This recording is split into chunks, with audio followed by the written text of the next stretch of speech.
दोस्तों, आपका अपना चैनल भीष्म अकादमी में स्वागत है। गाइज, आज हम भारतीय एवं पाश्चात्य काव्यशास्त्र के प्रीवियस ईयर प्रश्नों की श्रृंखला लेकर आए हैं, जो कि सभी प्रश्न UGC NET, UP, TGT, PGT, EMRS, NVS, KVS, DSSB आदि परीक्षाओं में पूछे गए हैं। यदि आप हिंदी अध्यापक की तैयारी कर रहे हैं या करना चाहते हैं तो आप हमसे जुड़कर तैयारी कर सकते हैं। दोस्तों, हम केवल ये प्रश्नों को ही नहीं हल करेंगे, बल्कि इन प्रश्नों की व्याख्या सहित पढ़ेंगे। चलिए देर न करते हुए शुरू करते हैं। अंतःकरण की वृत्तियों के चित्र का नाम कविता है। ये काव्य लक्षण किसने प्रस्तुत किया? इस प्रश्न का उत्तर विकल्प सी, महावीर प्रसाद द्विवेदी है। चलिए इसकी व्याख्या देखते हैं। अंतःकरण की वृत्तियों के चित्र का नाम कविता है। काव्य लक्षण महावीर प्रसाद द्विवेदी ने प्रस्तुत किया। महावीर प्रसाद द्विवेदी हिंदी के महान साहित्यकार, पत्रकार, युग प्रवर्तक थे।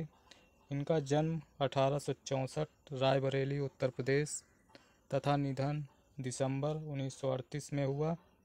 इन्होंने 17 वर्षों तक हिंदी की प्रसिद्ध पत्रिका सरस्वती का संपादन किया। हिंदी साहित्य में अतुलनीय योगदान के लिए आधुनिक हिंदी साहित्य का दूसरा नाम द्विवेदी युग पड़ा।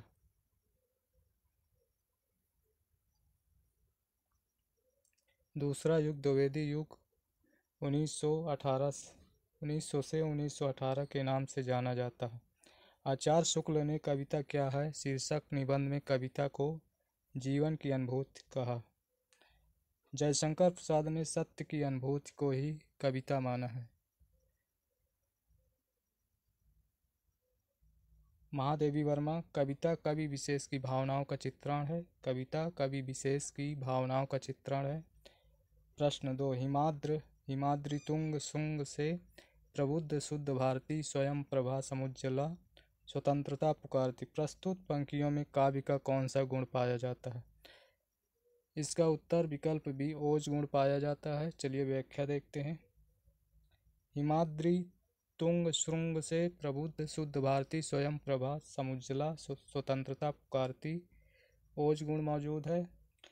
ये पंक्तियाँ जयशंकर प्रसाद के नाटक चंद्रगुप्त के छठे दृश्य में वीर रस का प्रेरणादायक गीत है। ओज गुण ऐसी कवि रचना जिसको पढ़ने से चित्त में जोश, वीरता, उल्लास आदि भाव उत्पन्न हो जाए, वो ओज गुण युक्त काव्य माना जाता है। वीर, रौद्र, भयानक, विभत्स रसों की रचना में ओज गुण पाया जाता है। प्रश्न 3, ऐतिहासिक भौतिकवाद किस दार्शनिकवाद का सिद्धांत है? ऐतिहासिक भौतिकवाद किस दार्शनिकवाद का सिद्धांत है?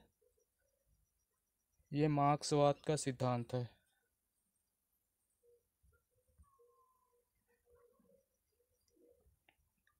ऐतिहासिक भौतिक मार्क्सवाद का सिद्धांत है। मार्क्सवाद या साम्यवाद एक ही विचारधारा के दो नाम हैं, जिसे क्रांतिकारी समाजवाद और वैज्ञानिक समाजवाद भी कहा जाता है। अगला फैक्ट, मार्क्सवाद या साम्यवाद का प्रतिपादन कार्ल मार्क्स और फ्रेडरिक एंजल्स नामक दो यूरोपीय चिंतकों ने 19वीं सदी में किया। अगला फैक्ट, मार्क्सवाद के दो प्रमुख सिद्धांत हैं, द्वंद्वात्मक भौतिकवाद, ऐतिहासिक भौतिकवाद। द्वंद्वात्मक भौतिकवाद संबंध, प्रकृति और जात के नियमों की व्याख्या से है, जबकि ऐतिहासिक भौतिकवाद मनुष्य के संपूर्ण इतिहास की व्याख्या है। आइए रिचर्ड्स के महत्वपूर्ण सिद्धांतों में से एक है। आइए रिचर्ड्स के महत्वपूर्ण सिद्धांतों में से संप्रेषण सिद्धांत है। विकल्प सी सही है। इवोर आर्मस्ट्रांग रिचर्ड्स के दो सिद्धांत विशेष उल्लेखनीय हैं। नंबर 1 संप्रेषण सिद्धांत, नंबर 2 मूल्य सिद्धांत। संप्रेषण सिद्धांत को संप्रेषणीयता का सिद्धांत भी कहा जाता है। रिचर्ड्स का मानना है कि किसी अन्य व्यक्ति की अनुभूति को अनुभूत करना ही प्रेषणीयता है। मूल सिद्धांत को कला का मूल्यवादी सिद्धांत या उपयोगितावादी सिद्धांत भी कहा जाता है। रिचर्ड्स ने ब्रैडले के कला के लिए सिद्धांत का खंडन करते हुए कला व नीति परस्पर संबंध स्वीकार किया। पाश्चात्य काव्यशास्त्र के प्रमुख सिद्धांत यवाद और उसके प्रमुख प्रवर्तक। प्रत्ययवाद अनुकरण सिद्धांत के प्रवर्तक प्लेटो हैं। अभिव्यंजनावाद के क्रोचे हैं। कल्पना सिद्धांत के कालरीज हैं।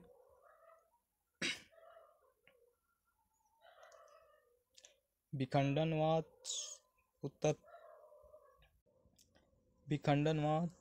उत्तर संरचनावाद के जाक देरिडा है। प्रतीकवाद के वाद लेयर। निर्वैयक्तिकता का सिद्धांत के इलियट हैं। विरेचन अनुकृति त्रासदी के अरस्तु हैं। अगला प्रश्न, निम्न में से एक रिचर्ड्स की रचना नहीं है। निम्नलिखित में से एक रिचर्ड्स की रचना नहीं है। इसमें बायोग्राफिया लिटरेरिया रिचर्ड्स की रचना नहीं है। बाकी तीनों ये ए, बी और डी ये तीनों रचनाएं रिचर्ड्स की हैं। बायोग्राफिया लिटरेरिया रिचर्ड्स की रचना नहीं है, अपितु ये कालरिज की रचना है। The principle of literary criticism, the meaning of meaning, Coleridge on the imagination आदि रिचर्ड्स की रचनाएं हैं। इन्होंने सौंदर्य शास्त्र का सिद्धांत दिया है। कालरिज प्रत्ययवादी दार्शनिक हैं। इनकी अन्य रचनाएं church and state, the friend, aids to reflection आदि रचनाएं हैं। चलिए अगला प्रश्न है, समलक्ष्य क्रम व्यंग्य भारतीय काव्यशास्त्र के किस संप्रदाय का भेद है? ये ध्वनिवाद का भेद है। समलक्ष्य क्रम व्यंग्य भारतीय काव्यशास्त्र के ध्वनिवाद संप्रदाय का भेद है। चलिए इसकी व्याख्या। समलक्ष्य क्रम भारतीय काव्यशास्त्र के ध्वनिवाद संप्रदाय का भेद है। भारतीय काव्यशास्त्र में अभिधा मूला ध्वनि के दो भेद किए गए हैं। एक संलक्ष्य क्रम व्यंग्य ध्वनि, दूसरा असंलक्ष्य क्रम व्यंग्य ध्वनि। ध्वनि संप्रदाय के प्रवर्तक आनंदवर्धन है। इन्होंने ध्वन्यालोक नामक ग्रंथ की रचना की। अगला प्रश्न, रस सिद्धांत के प्रवर्तक आचार्य हैं। रस सिद्धांत के प्रवर्तक आचार्य भरत मुनि हैं। विकल्प डी सही है। रस सिद्धांत के प्रवर्तक आचार्य मुनि हैं। भारतीय काव्यशास्त्र का सर्वाधिक प्राचीन संप्रदाय रस संप्रदाय है। भारतीय आचार्य भरत मुनि ने रस और भाव का विवेचन अपने ग्रंथ नाट्यशास्त्र के षष्ठ और सप्तम, छठवें और 7वें अध्यायों में किया। आचार्य भरत मुनि के अनुसार विभाव, अनुभाव, व्यभिचारी भाव के संयोग से रस की निष्पत्ति होती है। विभावा अनुभाव व्यभिचारी संयोगाद्रास निष्पत्ति। अगला फैक्ट, आचार्य भरत मुनि ने नाट्यशास्त्र में 8 रसों का उल्लेख किया है। इन्होंने 8 रसों को बताया है। आचार्य मम्मट ने काव्य प्रकाश नामक ध्वनि विरोधी ग्रंथ की रचना की है। मम्मट ने ध्वनि विरोधी ग्रंथ की रचना की है, वो काव्य प्रकाश है। आचार्य मम्मट के अनुसार व्यक्तः सा तौर्विभावादौ स्थायी भावो रसा स्मृतः। रस को काव्य की आत्मा के रूप में सर्वप्रथम विश्वनाथ ने मान्यता दी है। पंडित जगन्नाथ ने रस गंगाधर नामक प्रौढ़ ग्रंथ की रचना की है। चलिए अगला प्रश्न, नहीं रसाद्रते कश्चिदर्थ प्रवर्तते किसका कथन है? नहीं रसाद्रते कश्चिदर्थ प्रवर्तते किसका कथन है? ये कथन भरत मुनि, विकल्प डी सही है। भरत मुनि के कहने का अर्थ है रस के बिना नाट्य का कोई अंग प्रवृत्त नहीं हो सकता। अगला फैक्ट, भरत मुनि को संस्कृत काव्यशास्त्र का प्रथम आचार्य माना जाता है। भरत मुनि की प्रसिद्ध रचना नाट्यशास्त्र है, जिसमें नाटक के सभी पक्षों का विवेचन किया गया है। भरत मुनि ने नाट्यशास्त्र को पंचम वेद भी कहा है। आचार्य मम्मट ने रस को ध्वनि के एक भेद असंलग्न क्रम व्यंग ध्वनि में स्थान दिया है। इन्होंने रस की परिभाषा इस प्रकार दी है: व्यक्तः सत् और विभा वादो स्थायी भावो रसा स्मृता। आचार्य विश्वनाथ ने रस को निम्न प्रकार से परिभाषित किया है: विभावा अनुभावेन व्यक्ता संचारणी तथा रसतामेति स्थायी भावा सचेत साम। अगला फैक्ट, आचार्य दंडी के अनुसार माधुर गुण का रस पर्यायवाची है। इन्होंने रस की सत्ता को ग्रामत्य दोष के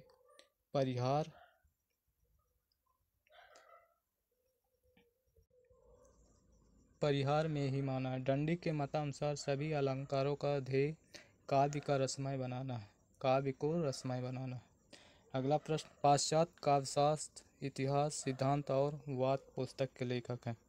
पाश्चात्य काव्यशास्त्र इतिहास सिद्धांत व पुस्तक के लेखक हैं। इसके लेखक डॉक्टर भगीरथ मिश्र हैं। डॉक्टर भगीरथ मिश्र विकल्प ए सही है। चलिए व्याख्या देखते हैं।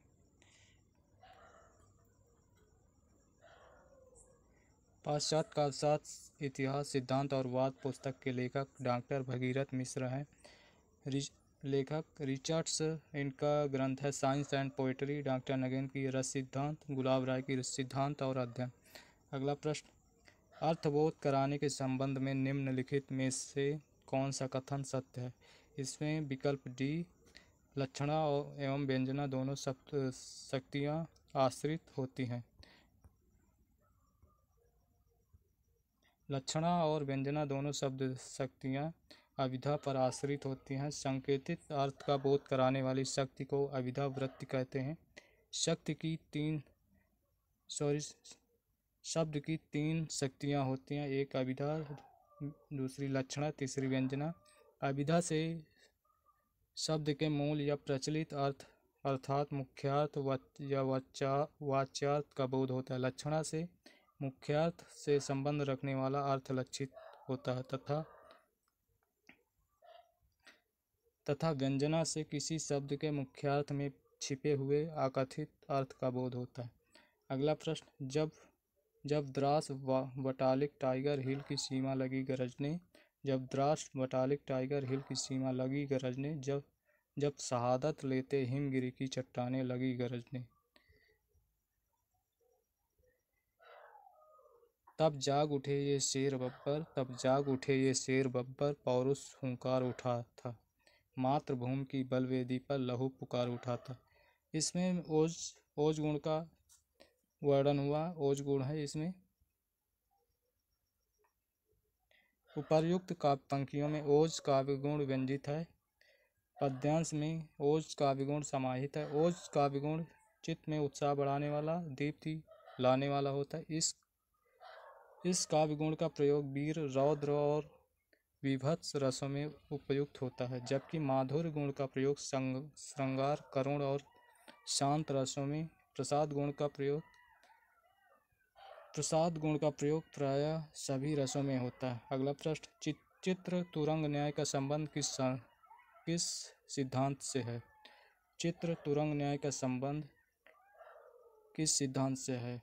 विकल्प सी, अनुमितिवाद से है। अनुमितिवाद से है।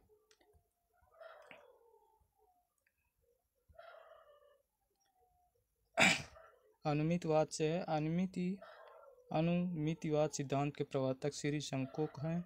शंकुक के अनुसार सामाजिक चित्र तुरंग न्याय से नट में रस की अवस्थिति मानकर रस का अनुमान करते हैं।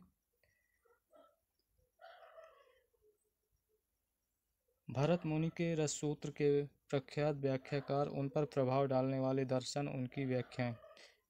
आचार दर्शन व्याख्या, भट्ट लोलट इनका दर्शन मीमांसा है और व्याख्या उत्पत्तिवाद, जिसको आरोपवाद भी कहते हैं। श्री शंकुक इनका दर्शन है न्याय और व्याख्या है अनुमितिवाद। भट्टनायक इनका दर्शन है शाक्य और इनकी व्याख्या है भुक्तिवाद, जिसे भोगवाद भी कहते हैं। अभिनव गुप्त इनका दर्शन है शैव और व्याख्या है अभिव्यक्तिवाद। आचार्य भट्ट लोलट को भरत के रससूत्र का भारत के रससूत्र का प्रथम व्याख्याता माना जाता है किसको? भट्टलोलट को। चलिए अगला प्रश्न देखते हैं। प्रसिद्ध रससूत्र विभावा अनुभाव व्यभिचारी संयोगाद्र रस निष्पत्ति के प्रतिपादक आचार्य हैं। इसके आचार्य हैं भरत मुनि। विकल्प सी सही है।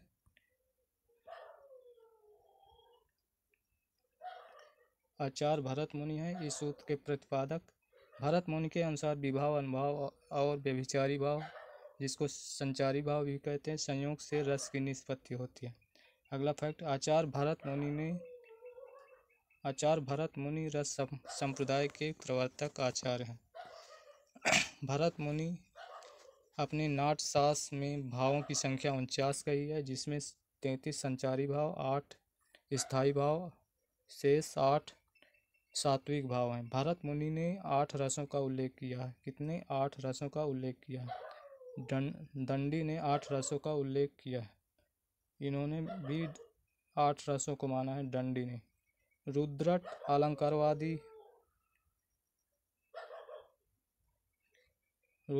अलंकारवादी होते हुए भी रसों को अलंकार से भिन्न मानते हुए उसका विवेचन किया था। इन्होंने रस के अनुकूल रीतियों वृत्तियों के प्रयोग पर बल दिया था। रुद्रट ने शांत और प्रेयान नामक 2 रसों को जोड़कर इनकी संख्या 10 बताई। किनको? शांत रस, प्रेयान नामक 2 रसों को जोड़कर इनकी संख्या 10 बताई है। रीति संप्रदाय के प्रवर्तक आचार्य हैं। रीति संप्रदाय के प्रवर्तक आचार्य हैं वामन है। विकल्प ए सही है। और अलंकार संप्रदाय के प्रवर्तक आचार्य भामा हैं। अलंकार संप्रदाय के प्रवर्तक। इस प्रश्न का उत्तर विकल्प ए वामन सही है। आइए देखते हैं प्रमुख संप्रदाय और उनके आचार्य। रस संप्रदाय के भरत मुनि, अलंकार संप्रदाय के भामा, रीति संप्रदाय के वामन, वक्रोक्ति के कुंतक, ध्वनि के आनंदवर्धन, औचित्य के क्षेमेंद्र हैं। चलिए अगला प्रश्न। लॉन्जाइनस के अनुसार इनमें से महान काव्य का उत्पत्तिकारक कौन है? लॉन्जाइनस के अनुसार इनमें से महान काव्य का उत्पत्तिकारक कौन है? आत्मिक भव्यता। विकल्प सी सही है। आत्मिक भव्यता विकल्प सी सही है। लॉन्जाइनस के अनुसार आत्मिक भव्यता महान काव्य का उत्पत्तिकारक है। उदात्तता के स्रोत तत्व। नंबर 1, महान विचारों को धारण करने की शक्ति होती है। नंबर 2, भावों की प्रबलता होती है। नंबर 3, अलंकारों का समुचित प्रयोग होता है।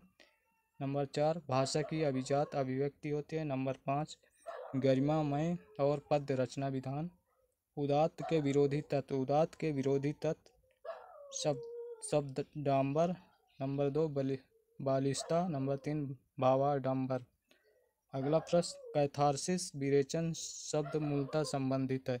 कैथारसिस विरेचन शब्द मूलतः संबंधित है चिकित्सा शास्त्र से। चिकित्सा शास्त्र से कैथारसिस विरेचन शब्द मूलतः संबंधित है।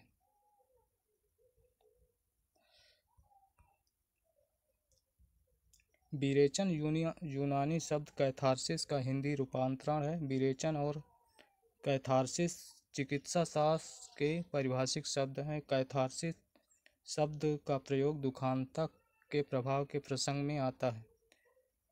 काव्यशास्त्र में प्रयुक्त विरेचन शब्द का अर्थ मानसिक, भावात्मक और कलात्मक। अरस्तु के अनुसार भावों का दमन हानिकारक व अहितकर है। उसका संतुलन जीवन के लिए अनिवार्य है। अरस्तु ने करुणा और भय को परस्पर जुड़ा हुआ माना है। अरस्तु ने 3 सिद्धांतों का प्रतिपादन किया है। नंबर 1, अनुकरण। दूसरा, त्रासदी। तीसरा, विरेचन सिद्धांत है। अगला प्रश्न, आचार्य क्षेमेंद्र ने औचित्य के कितने अंग निर्धारित किए हैं? आचार्य क्षेमेंद्र ने औचित्य के 28 अंग निर्धारित किए हैं, जबकि मूलतः देखा जाए तो इन्होंने केवल 27 ही औचित्य के अंग माने थे, लेकिन इसमें 28 विकल्प है, 27 है ही नहीं, तो विकल्प ए माना गया है। चलिए व्याख्या देखते हैं। 28 अंग निर्धारित किए हैं। आचार्य क्षेमेंद्र औचित्य संप्रदाय के प्रवर्तक हैं। औचित्य शब्द का अर्थ उचित भाव उचित का भाव है आचार्य क्षेमेंद्र की उक्तियाँ। उचितम पाहुराचार्या सदृशम किलम यस्सत् उचितस्य चयो भावस्तदौचित्यम प्रच्यते। क्षेमेंद्र ने औचित्य को काव्य का प्राण तत्व स्वीकार किया है। क्षेमेंद्र ने लिखा है औचित्य रस सिद्धस्य स्थिरम काव्यस जीवितम। आचार्य क्षेमेंद्र ने औचित्य के 27 भेद तत्व किए हैं, जिनमें से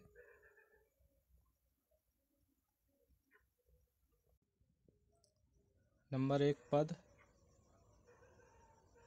वाक्य, प्रबंध, गुण, अलंकार, रस, क्रिया, कारक, लिंग, वचन, विशेषण, उपसर्ग, निपात, देश, काल, कुल, व्रत, तत्व, सत्व, अभिप्राय, विभाव, सार संग्रह, प्रतिभा, विचार, नाम, आशीर्वचन। 27वां है प्रत्यय। नोट, आयोग ने इसका उत्तर 28 यानी कि विकल्प ए माना है।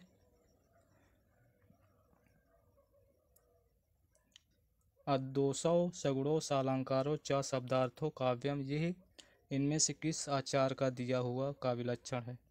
ये हेमचंद्र का दिया हुआ काव्यलक्षण है। विकल्प सी सही है। चलिए विभिन्न आचार्यों उनके अनुसार काव्यलक्षण हेमचंद का अभी देख ही चुके हैं। अद्दोसौ सगुणों सालंकारो च शब्दार्थो काव्यम। भामा का काव्यलक्षण शब्दार्थो सहितम काव्यम। वामन के अनुसार काव्य शब्दार्थो अयम अलंकार संस्कृतयो शब्दार्थयो वर्तते। कुंतक के अनुसार शब्दार्थो सहितो वक्र कवि व्यापार सालनी। वंदे व्यवस्थितो काव्यम तद्विदा हाथकारणी। जगन्नाथ के अनुसार रमणीयार्थ प्रतिपादिका शब्द काव्यम। विश्वनाथ के अनुसार वाक्यम रसात्मकम काव्यम। प्रश्न है साहित्य दर्पण किसकी रचना है? साहित्य दर्पण आचार्य विश्वनाथ। विकल्प बी सही है। साहित्य दर्पण आचार्य विश्वनाथ की है। चलिए व्याख्या देखते हैं। विभिन्न आचार्य और उनके ग्रंथ। रुद्रट का काव्यालंकार, भरत मुनि का नाट्यशास्त्र, दंडी का काव्यादर्श, वामन का काव्यालंकार सूत्र, उद्भट का काव्यालंकार सार संग्रह, आनंदवर्धन का ध्वन्यालोक, ये ध्वनि संप्रदाय के प्रवर्तक थे। भोजराज का सरस्वती कंठाभरण, श्रृंगार प्रकाश।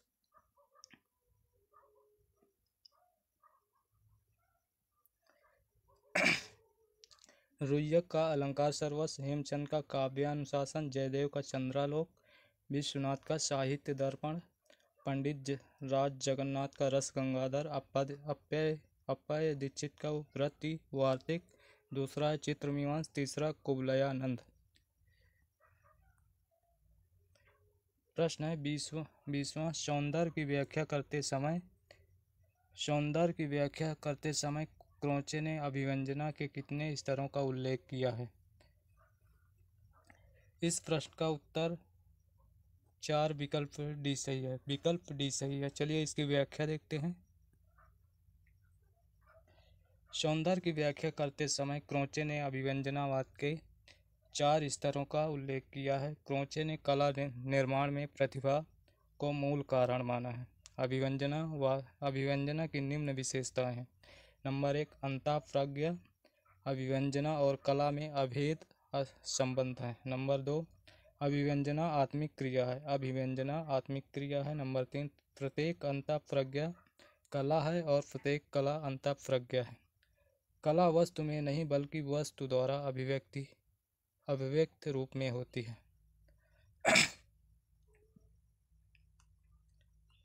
प्रश्न है काव्य मानव के आंतरिक कार्य व्यापारों की अनुकृति है। काव्य मानव के आंतरिक कार्य व्यापारों की अनुकृति है, ये कथन किसका है? ये कथन अरस्तु का है। ये कथन अरस्तु। विकल्प ए सही है। चलिए व्याख्या देखते हैं। काव्य मानव के आंतरिक कार्य व्यापारों की अनुकृति है, ये कथन अरस्तु का है। अरस्तु को काव्यशास्त्र का जनक माना जाता है। पहली बार कला और ललित कला के भेद को स्पष्ट करने का श्रेय अरस्तु को ही जाता है। उन्होंने ललित कला को एक स्वायत्त कला के रूप में घोषित किया है। अरस्तु के ग्रंथों की संख्या 400 बताई जाती है, जिनमें सर्वप्रमुख पेरिपोई एथिकेस, दूसरी है तेखनेस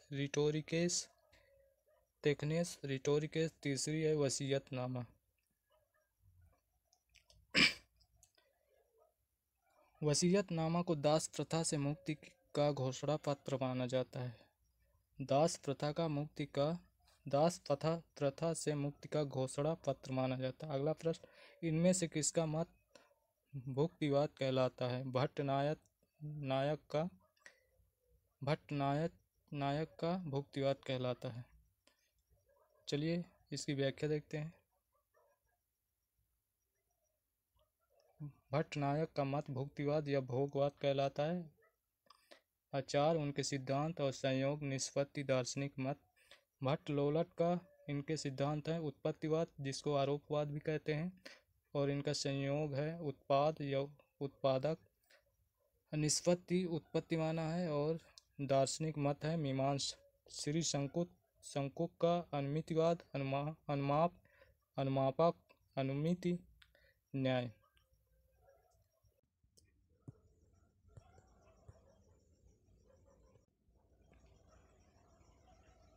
श्री संकुक का अनुमितिवाद, अनुमापक, अनुमिति और न्याय इनका दर्शन है। भट्ट नायक का भुक्तिवाद या भोगवाद, उत्पाद है भोज या भोजक, भुक्ति, और दर्शन है सांख्य। अभिनव गुप्त का अभिव्यक्तिवाद है, व्यंग्य व्यंजक है, अभिव्यक्ति है, और इनका दर्शन है शैव। अगला प्रश्न, नाटक में दृश्य दिखाने या दृश्य परिवर्तन के लिए जो पर्दा काम में लाया जाता है उसे यवनिका कहते हैं। विकल्प ए सही है। चलिए व्याख्या देखते हैं।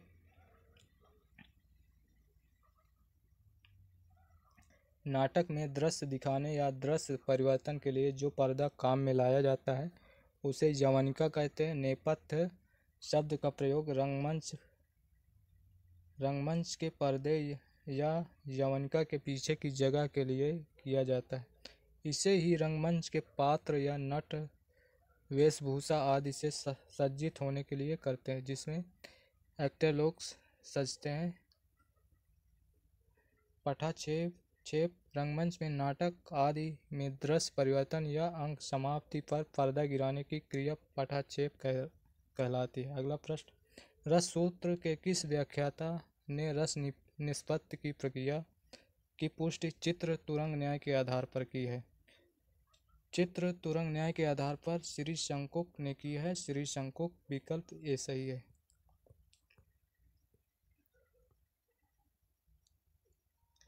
रस निष्पत्ति की प्रक्रिया की पुष्टि चित्र तुरंग न्याय के आधार पर संकुक ने की है। भरत मुनि के रस सूत्र के व्याख्याता भट्ट लोलट हैं। श्री संकुक, भट्ट नायक, अभिनव गुप्त हैं। भट्ट लोलट ने रस का उपभोक्ता वास्तविक रामादि या नट को माना है।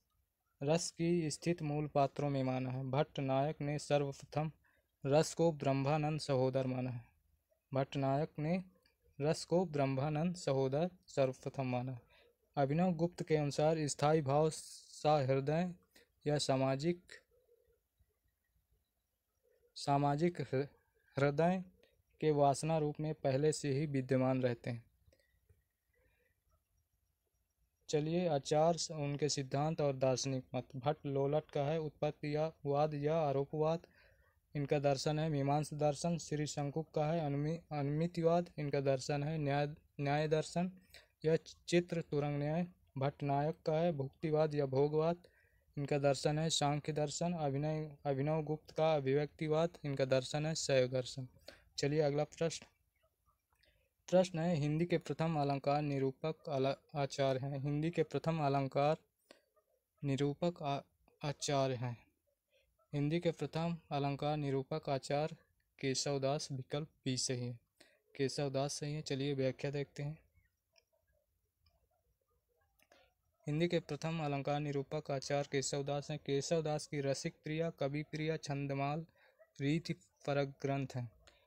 रसिक प्रिया 16 प्रकाशों में है। ये केशवदास की प्रौढ़ रचना मानी जाती है। केशवदास की अन्य रचनाएं रामचंद्रिका, रतन बावनी, विज्ञान गीता, वीर सिंह देवचरित, जहांगीर जस चंद्रिका आदि है। अगला फैक्ट, शुक्ल जी चिंतामणि त्रिपाठी को रीत काल का प्रवर्तक मानते हैं। शुक्ल जी चिंतामणि को रीत काल का प्रवर्तक मानते हैं। अगला फैक्ट, रीत काल का अंतिम कवि पद्माकर को स्वीकार किया जाता है। रीत काल का अंतिम कवि पद्माकर को स्वीकार किया जाता है। चलिए अगला प्रश्न,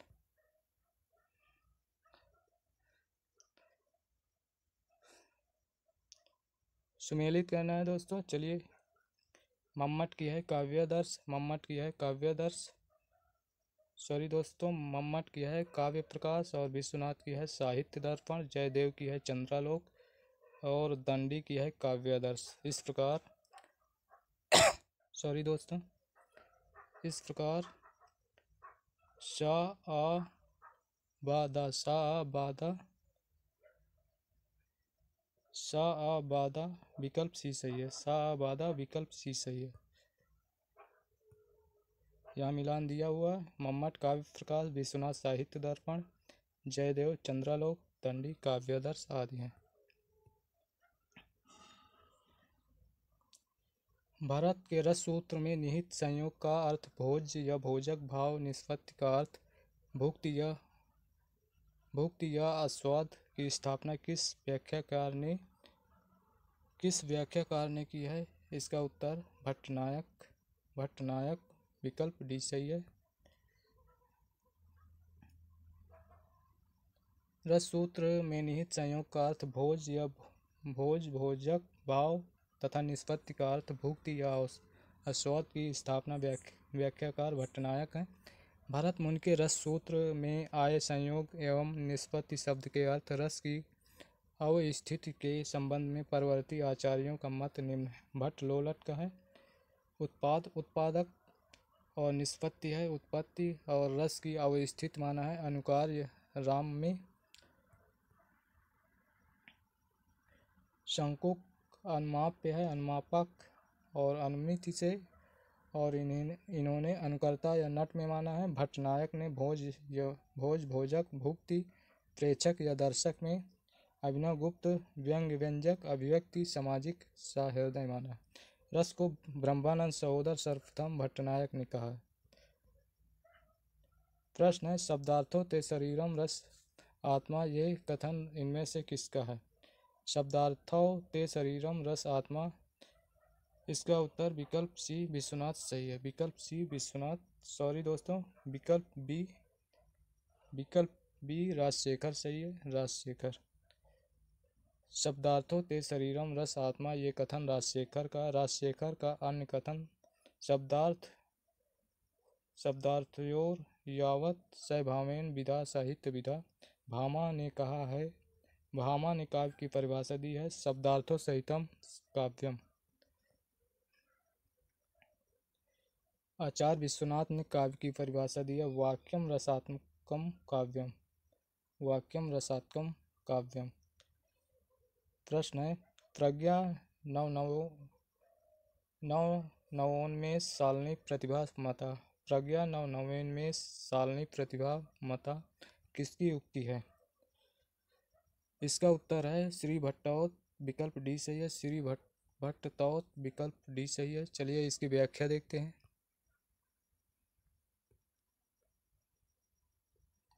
प्रतिभा के महत्व के बारे में प्रज्ञा नवोन्मेष सालनी प्रतिभा मता उक्ति श्री भट्टोत की है। इसका अर्थ है प्रतिभा उस प्रज्ञा का नाम है जो नित्य नवीन रसानुकूल विचार उत्पन्न करती है। आचार्य भट्टोत का समय 10वीं सदी उत्तरार्ध माना जाता है। काव्य कौतुक के रचयिता भट्टोत का ग्रंथ अनुपलब्ध है, मतलब उपलब्ध नहीं है। भट्टोत के काव्य शास्त्रीय मतों का उल्लेख अभिनव गुप्त की अभिनव भारती प्राप्त होता है।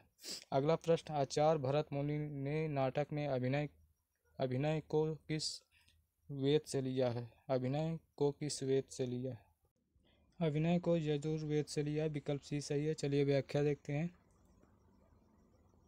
आचार्य भरत मुनि ने नाटक अभिनय को यजुर्वेद से लिया गया है माना है। भरत मुनि द्वारा रचित नाट्यशास्त्र में भारतीय नाट्य और काव्यशास्त्र का आदि ग्रंथ है। इसमें सर्वप्रथम रस सिद्धांत की चर्चा तथा इसके प्रसिद्ध सूत्र हैं। विभावा अनुभाव व्यभिचारी संयोगाद्र निष्पत्ति की स्थापना की गई। दंत कथा की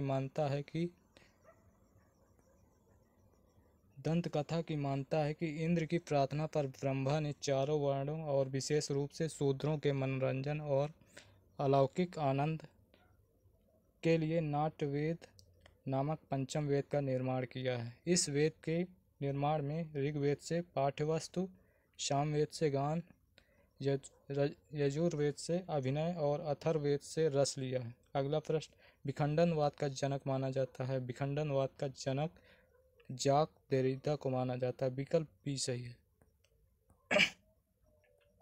विखंडनवाद का जनक देरिदा को माना जाता है। जाक देरिदा का जन्म सन 1930 में अल्जीरिया के यहूदी परिवार में हुआ था। इनकी प्रसिद्ध पुस्तक ऑफ ग्रामेटोलॉजी है। देरिदा की पुस्तक ऑफ ग्रामेटोलॉजी है। इनका मानना है कि किसी भी पाठ में वर्चस्व और हास्य या गौड़ का चिंतन भाषाई अर्थ में मौजूद होता है, जो वर्चस्व और गौड़ के रूप में द्विविभाजन से आरंभ होकर निरंतर विकसित होता रहता है। अर्थात वर्चस्ववादी व्यवस्था में किसी पाठ के केंद्र में स्थित अर्थ को विखंडित करके उसकी जगह हास्य या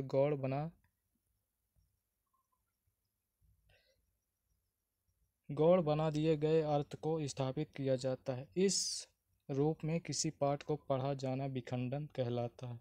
अगला प्रश्न, हिंदी काव्यशास्त्र में बौद्धिक रस की स्थापना किसने की है?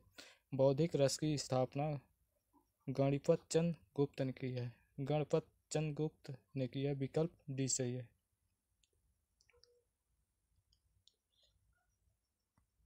विकल्प डी सही है। हिंदी काव्यशास्त्र में बौद्धिक रस की स्थापना करने वाले गणपत चंद्र गुप्त हैं। गणपत चंद्र गुप्त का जन्म 15 जुलाई 1928 को राजस्थान के मड़ा सुरेरा में हुआ था। इनकी प्रमुख रचनाएं साहित्य विज्ञान, हिंदी साहित्य का वैज्ञानिक इतिहास, रस सिद्धांत का पुनर्विवेचन, हिंदी काव्य में श्रृंगार परंपरा आदि हैं। अभिज्ञान का संबंध किससे है? अभिज्ञान का संबंध कथानक से। अभिज्ञान का संबंध कथानक से है। विकल्प ए सही है।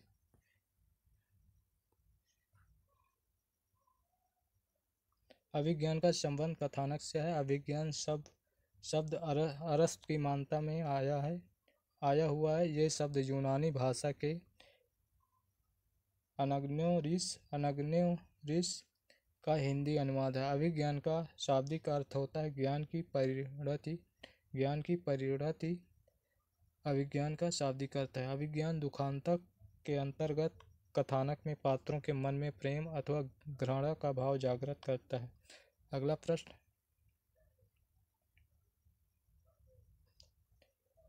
कथन है जाक देरिदा का मानना है कि पाठ का अर्थ पाठक तय करता है। कारण है उसका रीजन है क्योंकि पाठकों के मन की भिन्नता के कारण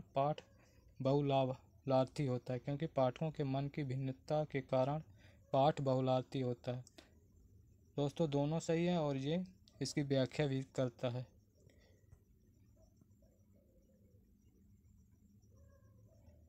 इसका विकल्प ए आर दोनों सत्य हैं और आर ए की व्याख्या सही करता है। विकल्प ए सही है।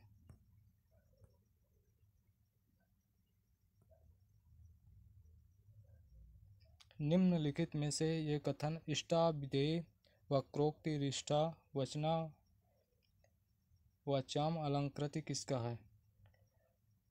दोस्तों इसका उत्तर है विकल्प ए भामा सही है। ये कथन भामा का है। इष्टा विधेय वक्रोक्ति रिष्टा वाचाम अलंकृत, ये कथन भामा का है। भामा ने काव्य अलंकार, इनका ग्रंथ है काव्य अलंकार नामक ग्रंथ की रचना की है जो 6 परिच्छेदों में विभक्त है। भामा का ग्रंथ है काव्य अलंकार, और ये इनका संप्रदाय अलंकार संप्रदाय है भामा का। चलिए अगला प्रश्न है, निम्नलिखित में कौन सा कॉलरिज का ग्रंथ नहीं है? निम्नलिखित में कौन सा कॉलरिज का ग्रंथ नहीं है? इसमें विकल्प ए द टेबल टॉक और एलिजाबेथन दोनों सही है। द टेबल टॉक, एलिजाबेथन, ए और डी दोनों सही है। ये दोनों ही कॉलरिज के नहीं है, दोनों ही कॉलरिज के नहीं है। द टेबल टॉक और एलिजाबेथन दोनों ही कॉलरिज के नहीं है, इसलिए ए और डी विकल्प सही है। Elizabethan essays the table talk ग्रंथ कॉलरिज के नहीं है, बल्कि एलिजाबेथन एसेज ग्रंथ टी.एस. इलियट और the table talk William Hazlitt का ग्रंथ है। कॉलरिज द्वारा रचित ग्रंथ letters, lectures on Shakespeare, biographia literaria, church and state, confessions of the inquiring spirit, the friend, aids to reflection आदि रचनाएं हैं। चलिए अगला प्रश्न, निम्नलिखित में से इतिहास दर्शन से मूलतः संबंधित विचारक है? निम्नलिखित में से इतिहास दर्शन से मूलतः संबंधित विचारक है वाल्तेयर। वाल्तेयर विकल्प ए सही है। वाल्तेयर विकल्प ए सही है। चलिए व्याख्या देखते हैं।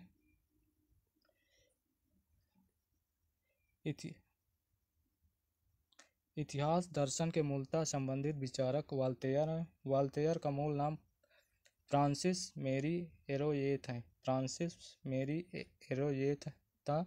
ये वाल्तेयर नाम से रचना करते थे। इनका जन्म पेरिस, जो कि फ्रांस की राजधानी है, पेरिस में 21 नवंबर सन 1694 को हुआ। इन्होंने नाटक, दर्शन, व्यंग्य कथा, काव्य शास्त्रीय रचनाएं लिखी और बंधी बंधाई परंपराओं का विरोध किया। अगला प्रश्न, republic mind in the modern world, practical criticism, essays ancient and modern.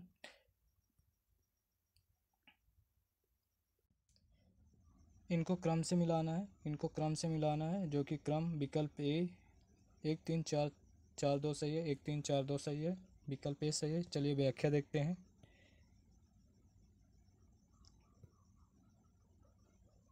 व्याख्या है, रिपब्लिक प्लेटो की है, 380 ईसा पूर्व की है। रिपब्लिक प्लेटो की है, 300 ईसा पूर्व में प्रकाशित है। Practical criticism IA. रिचर्ड्स की है। इसका प्रकाशन 1929 ईस्वी है। एसेज एंशिएंट एंड मॉडर्न, ये है, इसके लेखक है टॉमस ईस्टन एलियट। ये है 1936 ईस्वी की। Mind in the modern word, इसके लेखक है लियोनेल ट्रिलिंग। ये 1972 ईस्वी की है। चलिए अगला प्रश्न है, निम्नलिखित में से भोजराज की पुस्तक है? निम्नलिखित में से भोजराज की पुस्तक है श्रृंगार प्रकाश, विकल्प डी सही है। श्रृंगार प्रकाश विकल्प डी सही है। चलिए व्याख्या देखते हैं। भोजराज की पुस्तक श्रृंगार प्रकाश है। इनका अन्य ग्रंथ सरस्वती कंठाभरण है। इनका समय 11वीं शती है और जन्म स्थान मालवा है। अभिनव भारती आचार्य अभिनव गुप्त की टीका है। इसे नाटवेद विव्रत भी कहा जाता है। व्यक्ति विवेक महिम भट्ट की है। महिम भट्ट, इनका उपनाम राजानक है। व्यक्ति विवेक महिम भट्ट की पुस्तक है। इनका समय 11वीं शती का पूर्वार्ध एवं जन्म स्थान कश्मीर है। काव्य कौतुक भट्टतौत का ग्रंथ है। काव्य कौतुक भट्टतौत का ग्रंथ है, जिस पर अभिनव गुप्त ने काव्य कौतुक विवरण नाम से टीका लिखा है। चलिए अगला प्रश्न,